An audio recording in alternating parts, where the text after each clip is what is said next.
electric buses, there's still some challenges with them as the weather has dropped.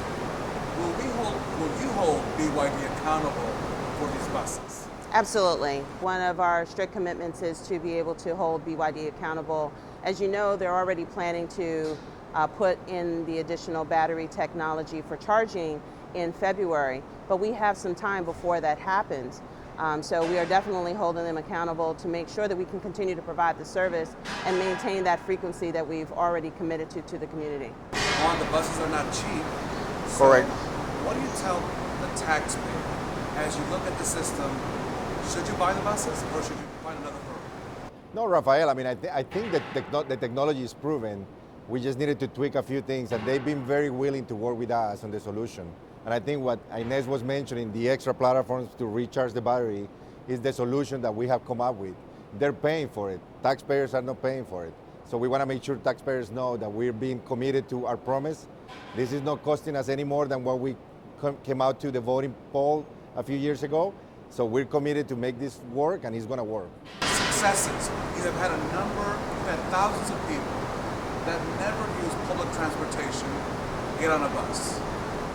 Yeah, we're almost. Is that true? I think so. The first day that I was out there, I saw excited children running to the bus, excited to get on the bus, families in strollers and wagons, all types of folks who are just traveling to use the bus to go out to dinner. I get text messages from folks saying, I'm going to the Symphony tonight and I'm using the red line to go to and from. I'm going to dinner with my family. I'm using the red line. These are folks who have cars. Some of them have 2 cars in their parking lots or their garages, and they're actually using public transportation because they see it as a viable option for them. But not only that, Colts games, I mean, we're seeing a tremendous usage of the line for the Colts games, coming in and going out, which is very exciting. About 600 to Pacers 800 games. people. It's super exciting. You go to many events like I do, and so many Wednesday nights, I'm sitting at a dinner event, and somebody says to me, well, you know what I did today? I used the red line to come here downtown, and I'm going to use it to go back, which is super exciting for us. That's the whole purpose of it. Exactly. I've had folks come up when I'm at restaurants, they see my IndyGo pass, they tell me about the great experiences they're having on the red line and how their employer is threatening to take away their parking pass because they haven't used it in over 30 days. And so they're like, well, give me back your parking pass. And they say, well, but they're committed to the red line, which is awesome. And I tell you one more thing. Last week, Halloween Day, was super cold. I walked to the State House station. There was a number of people there waiting at 4 o'clock for the bus. We jumped on it. It was packed. 30 minutes from there to Kessler and College Station. Super nice ride, no issues at all. Yeah.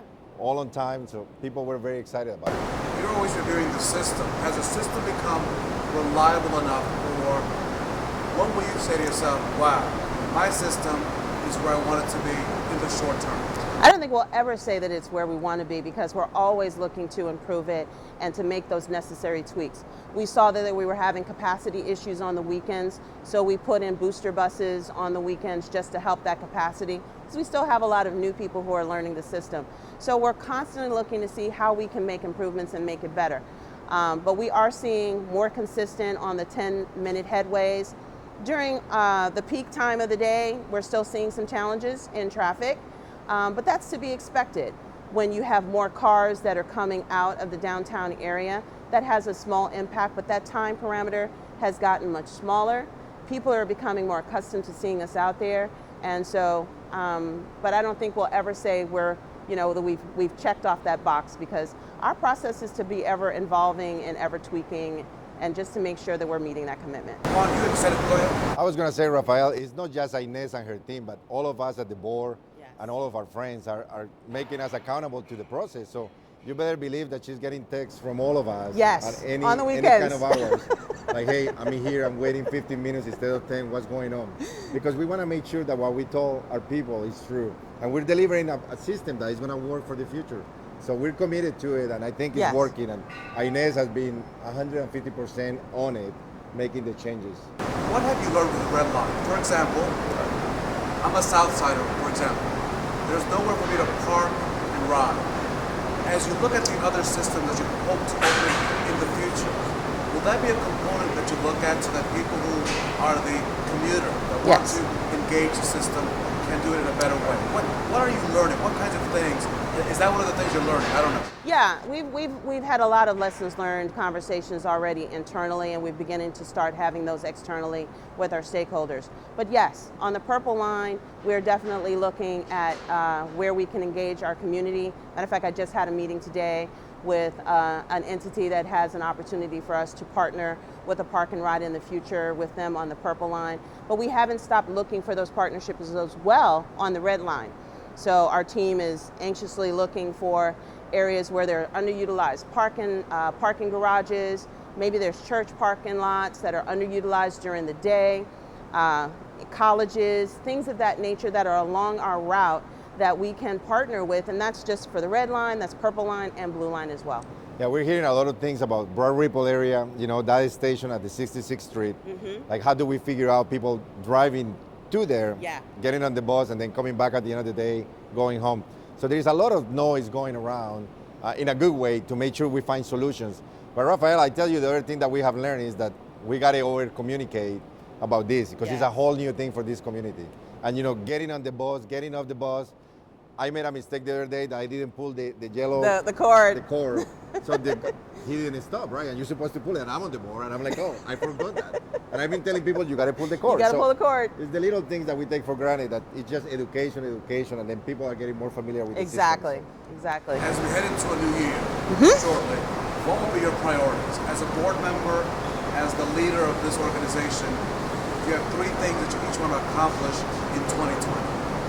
Consistency on our schedule, getting our technology fixed so we can move that part of it so customers can have real-time information, be able to purchase their fares, et cetera, because that will speed up, and hiring enough of our personnel to ensure that we can meet the service demand. Yeah, so from the Red Line perspective, the technology piece is critical. Yeah. We had to fix it. We had to make sure that the app works, real-time information is working. From the IndyGo system overhaul, recruiting. We're having a hard time finding drivers and people. So come on that's board, a focus of us. IndyGo. And then, Rafael, we're not going to talk about it today, but the paratransit challenges that we had this year and in the prior years, that's another thing that the board is looking at to make sure that we get everything under control. Excellent and moving points. forward. So.